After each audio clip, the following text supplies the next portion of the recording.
पाकिस्तान और न्यूजीलैंड के दरमियान सीरीज़ का दूसरा वनडे इंटरनेशनल आज रावलपिंडी में ही खेला जाएगा। 5 मैचेस की सीरीज़ में पाकिस्तान टीम को 1-0 की बढ़तरी हासिल है। पहले वनडे में पाकिस्तान ने न्यूजीलैंड को बाआसानी 5 विकेटों से शिकस्त दी थी। रावलपिंडी में खेले गए पहले वनडे में इब्तिदा में तो कीवी बैटर्स ने शानदार बैटिंग की।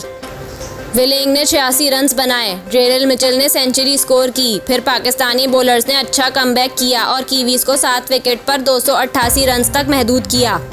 जवाब में फ़खर जमान और इमामुल हक ने 124 रन्स की ओपनिंग शराकत बनाकर जीत आसान बना दी। इमाम 60 रन्स बना गए। फ़खर जमान ने शानदार सेंचुरी बनाई। बाबर ने 49 और फिर रिजवान ने 42 रन्स की शानदार इनिंग्स खेली और पाकिस्तान को 5 विकेट से फतह दिला दी।